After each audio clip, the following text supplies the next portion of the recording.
We don't realize there's going to be diversions. We don't realize that the diversion signs are going to end somewhere and leave you in no man's land. We don't think about the fact your sat nav doesn't know there's a diversion, so it keeps trying to take you back to the original route. Welcome to the Stories That Shape Us podcast. My name is Joanna Danielle. Today in the podcast, I have a special guest. It's Tessa Saunders. She's a psychotherapist. I'm going to have Tessa tell us some things, introduce herself, and then we're going to go into the conversation today. Tessa, welcome. Okay, thank you. So I'm a family therapist, and that means that I can work with individuals, couples, and families of all ages. And it's a fascinating type of therapy to do, because we're not just dealing with the here and now issues, but we're thinking about people in the context they're in. And so whenever we're kind of like meeting with someone, whether it's one person or a whole family, we're always thinking about the systems around them. How does their work impact on them, their culture, their faith? All of those things are part of how they've come to be in the situation that they're in. So yes, it's a really interesting way to work.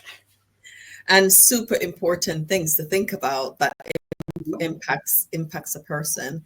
And that's one of the reasons why I wanted to have you on this time, because every year I do something called 12 Days of Christmas. And this year I said, I'm not doing 12 Days of Christmas, but I'd like somebody to come and talk about how families are going to cope in the holiday season. Some people are thinking about not going home. Some people are going home with trepidation, like how do families, what are some of the things that families can do to manage the conflicts that might be triggered in this season? Wow. So we're going to start there, are we? Great. Right in the deep end.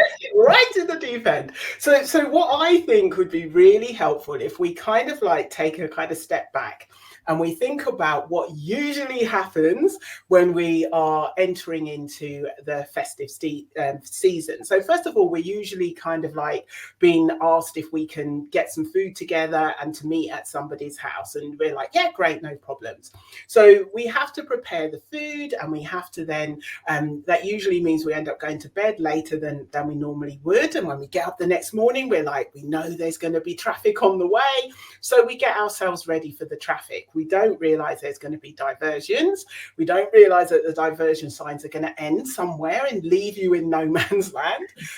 We don't think about the fact your sat nav doesn't know there's a diversion. So it keeps trying to take you back to the original route. That's it. So you decide you're going to ring the person or text them and let them know you're running late. So they're like, yeah, great, no problems. But then every 10 minutes, they're sending you a message. When are you getting here? When are you getting here? And you're like, I don't know, because I still don't know where I am and how far I am from where I need to be. So by the time we arrive at our destination, we were 100% when we kind of left the house, but now we're operating at 30-40%. Now, if we're operating at 30-40%, but we're expecting to be reacting to situations like we're at 100%, that would be why it doesn't matter what the person's talking to you about. You're not hearing it in the way you would do if you were in a better headspace. So it's kind of thinking about what are the things that are draining your battery and what are the things that you can try and preempt. Are there things that you can do to make sure that even if you're running late, even if there's problems when you get to the house that you're visiting, somebody else isn't in a good mood because they're also tired or hungry or whatever else is going on for them, that you'll be able to respond in a different way. So if rather than waiting until we're in a crisis situation, we have a plan of the things that help us to calm down, it means whatever conflict we are going to be facing, we are in a position where we can kind of like deal with that. So everybody's going to have their own, this is what I do when I'm stressed kits. And for some people that might be changing their physiology, and that is really easy to do if you do deep breathing. Just spending a couple of moments just really focusing in on your breathing can really help you to kind of reset, and it calms your heart rate down and it gets you in a place where you're then available in terms of your brain is now working rationally to be able to make a decision about what you're going to respond to, what you're not going to respond to. If you've already thought about, find it helpful if I, spend a limited amount of time in this kind of like hotspot situation. So I'm going to be busy with the children in a different room, or I'm going to be like in the kitchen when everybody else is in the dining room. So you kind of preempt the limitations that you may have in that situation, and the things that you have control over. So that's the kind of thing that I think, if we start off with that and we have plenty of opportunity to practice our skills in those different areas, it means we're not practicing for the first time in that situation. Oh, I think that's so good, because you covered so many things in just that one sentence that you've just given. You talked about a plan, and I never thought about a plan before, but you also talked about boundaries, boundary yourself, know what you can and cannot respond to. And you talked about expectations. And I think, because I was going to ask about managing expectations, but that's it, isn't it? You're managing your own expectation, and you're managing what you can give and what you're expecting from others. So you're sending everybody in with awareness of themselves. Be aware of you. And when I'm aware of me, then I know the family member that has a short fuse, the one that says cynical, snarky things, the one that presses all my buttons, rub me up the wrong way. You know all of that. So go in with that level of self-awareness and look after yourself if you're going to go to this family, if you're going to go home, if you're going home for the holidays. Yes. And I think that the reason why I gave so much information is because we don't, when we're going on holiday abroad, we don't start planning for that the week before we're heading out the door. We usually book it a good year in advance. We usually think about, how am I getting to the airport? We usually think about, what extra toiletries am I going to need to take with me? Why do we treat something like the festive season that comes around every single year as if it's, oh my goodness, it's suddenly December, I need to start to think about this thing? So if we take today's conversation as an opportunity to treat this holiday season as your kind of like information, I'm going in to see what are the things that happen this year that I need to plan for next year. And you go in just seeing it as, it's not going to be perfect. There's things that are going to happen that I'm not going to be happy about, but this is just material for me to do my research. And then next year, based on what happens this year, I know what I can do differently. And then you've got a whole year to plan for it, haven't you? A whole year. And that helps when you know, because not every family situation is neat. There are families that have toxic, it just is not a safe, healthy dynamic. And every year people quarrel or fight or things happen, and so if you use this as an opportunity to go in and say, okay, I'm planning, this is helping me to plan about how I'm going to do it next. And it's, my next question is about supporting mental health. And this is somebody looking after their mental health, isn't it? When they're saying, I know that this is what my family's like, I need to go with a plan, and I need to be prepared in how I'm going to manage. What are some of the things that families can do to look after the children in this, Tessa? So they're children, they're young people, they don't have the planning skill, they're not watching the podcast or listening to the podcast. What can families do to create spaces that are safe to protect the children and young people's mental health? So what some people do is that they kind of look at, what are the bits I can control and what are the bits that I've got no control over. And when they weigh it up, they might decide that actually going to somebody's house, they don't have enough control over what's going to happen in that home, because from a child's point of view, they quite often like familiar surroundings. They like to have their toys, they like to be able to go on their computer, and they're going to do certain things that other people are going to say, why are you on your phone all the time, or why are you doing such and such? And that's just going to wind that child up. And then you as their parent are going to be trying to manage that situation, trying to manage the person who's trying to have this unhelpful conversation with your child. And what you might actually decide on, actually, from my child's point of view, they need to be in their own bedroom. They need to have access to their own familiar space. So I'm going to have people come to me, because at this stage in this child's kind of development, the best thing for them is to be able to, when they need to, they can leave the room and they can go into their bedroom, and nobody else has a right to be in there. And so that's their safe space. So that might be one option that you decide on. Another option might be timing things. So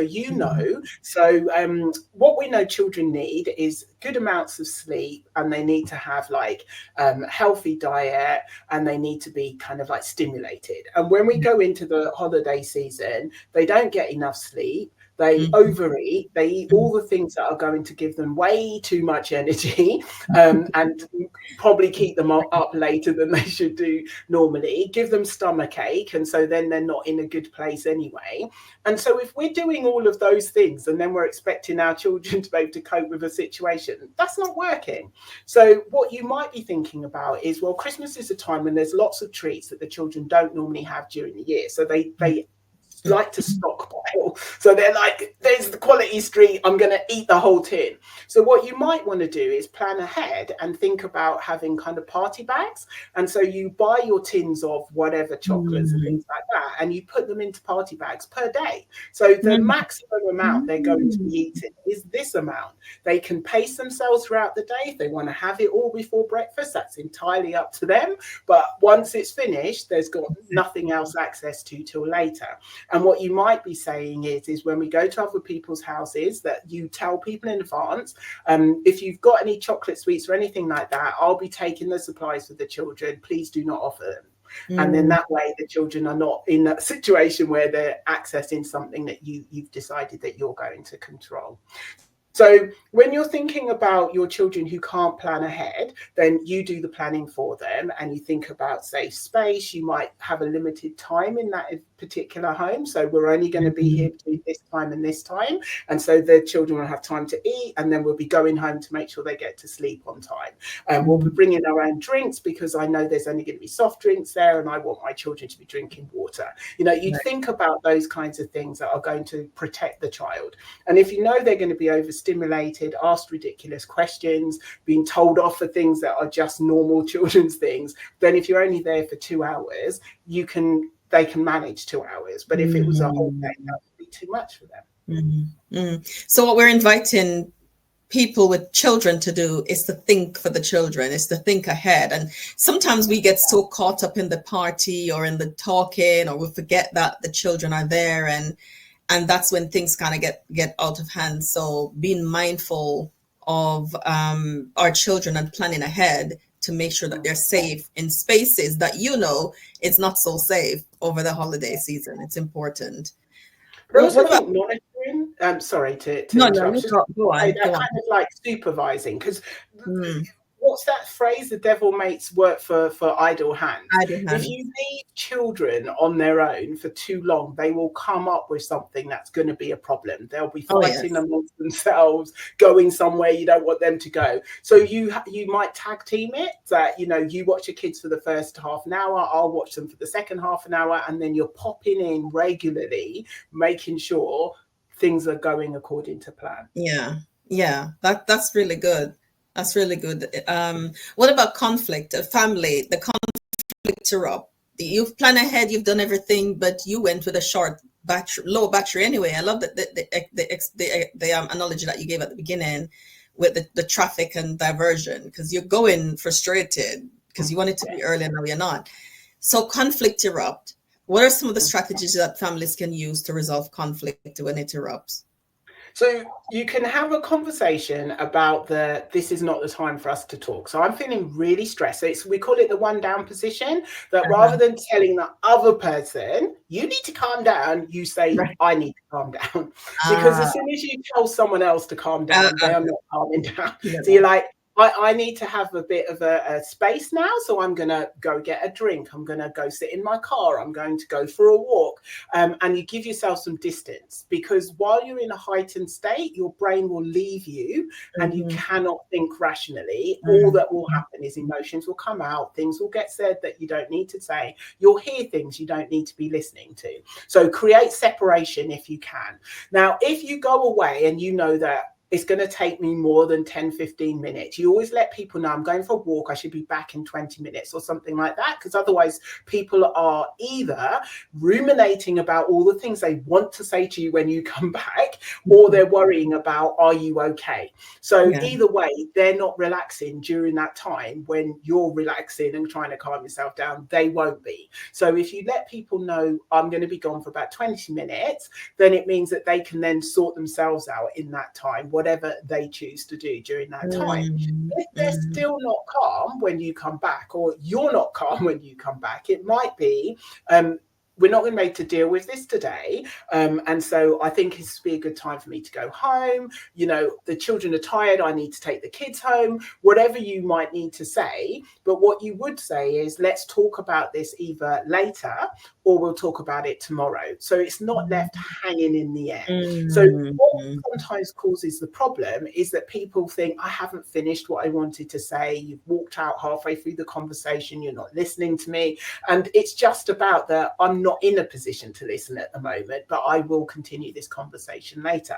If the conversation is not helpful and you need to be in a place where you're going to say to them, unfortunately, I'm not going to be listening to conversations about why am I still single, or whatever the hot topic is that is going to wind you up, then you might be saying, you've already come up with your phrase because you've done your planning. So you've already got the phrase of this is what I'm going to say. And if they're not hearing that phrase, then you don't need to continue the conversation, because it's not helpful for anybody.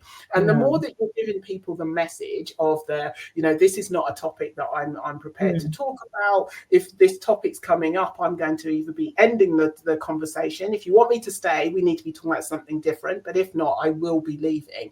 You're just giving a very clear message about I'm not listening to this. So it's not about I'm stopping you talking about it. It's that I'm not going to be here to listen.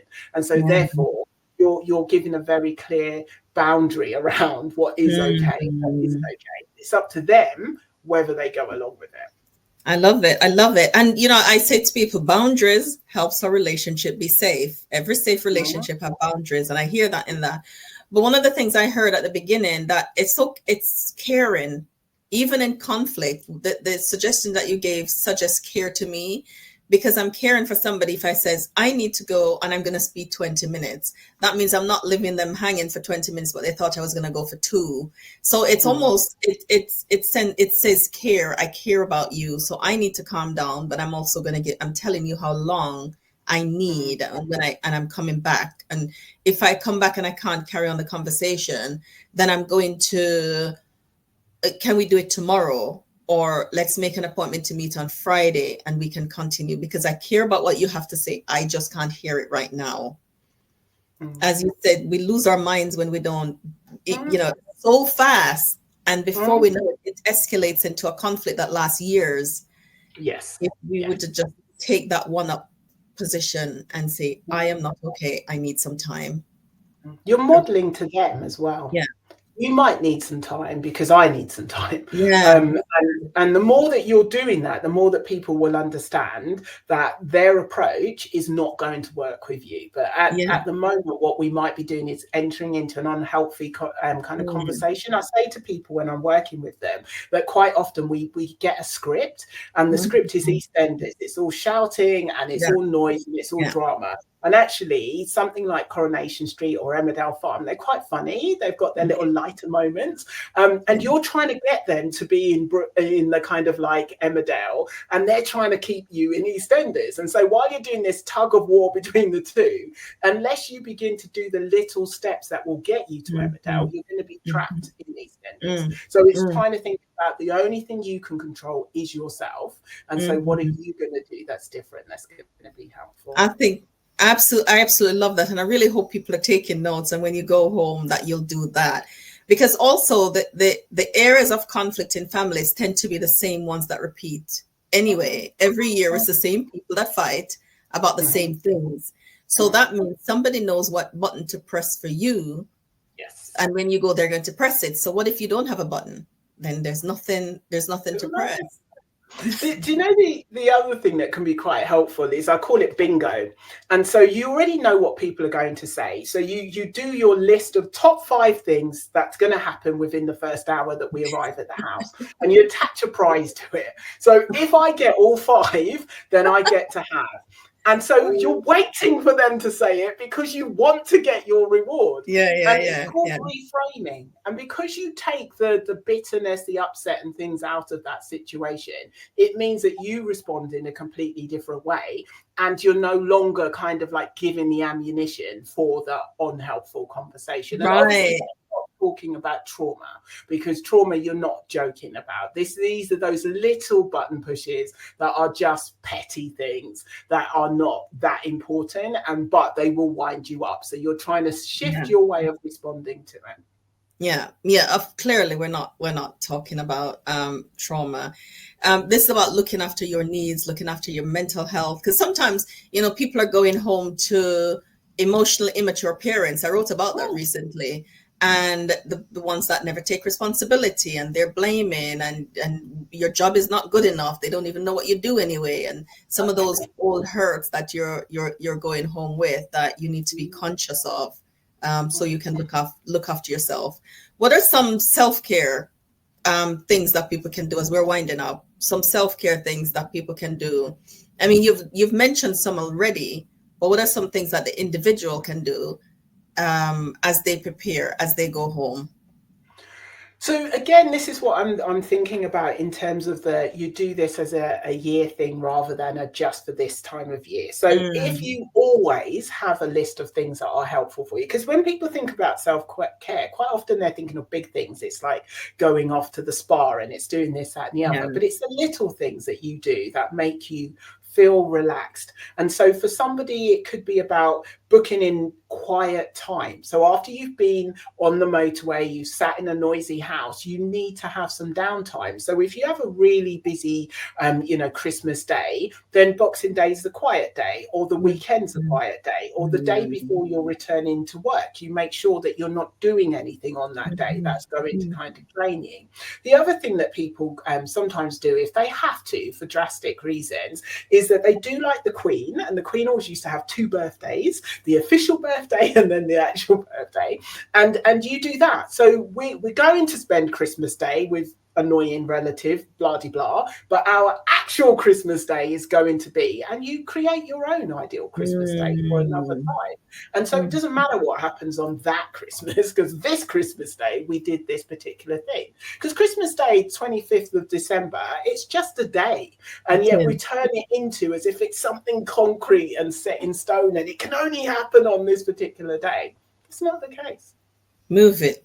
Create your own tradition as a self-care strategy that will help to look after you over this time if you have to go home. Thank you. And also think about your food, because when we eat a lot of high fat, high sugar, all of those kinds of things, they don't do us any favors, and the portion size, all of those things are what cause the problems with you feeling sluggish and make you kind of susceptible to getting all the lurgies that are going round. So you want to have plenty of fresh air and kind of gentle exercise built in. You want to make sure you're sorting your kind of like sleep out, and you're going to make sure that you have normal food included somewhere along the way, so that your body gets a chance to actually digest normally and not have to be dealing with heavy meals all the time. Thank you, Tessa. So planning, manage expectations, set boundaries, the care about stepping away, so the caring for you, and to create something that is going to, in terms of self-care, that is going to look after you after you've gone home. If you're already anxious about that, but whatever you do something that is going to look after yourself during the season. Is there any last word that you can leave with families, Tessa, as we wind up?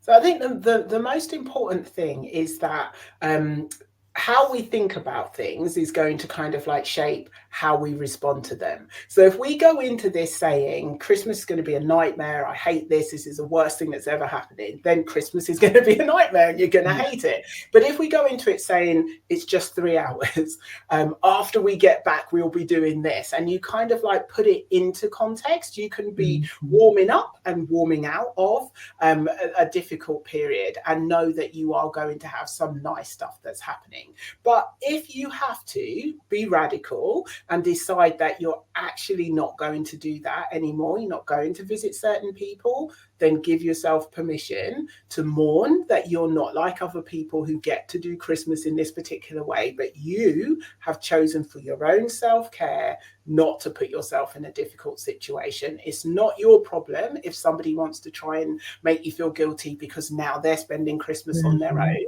Usually it's an adult who's perfectly capable of behaving in a way that's better, and they're choosing not to. So you're choosing to not spend time with somebody who's not making good choices for themselves, but you're choosing to make a good choice for yourself, and that's okay. It's about giving yourself permission. Give yourself permission. I absolutely love that last word. And on that, we're going to wind up. Thank you for joining me in this episode of Stories That Shape Us. I hope you'll join me on the next story. Thank you for coming, Tessa. Thank you. Bye.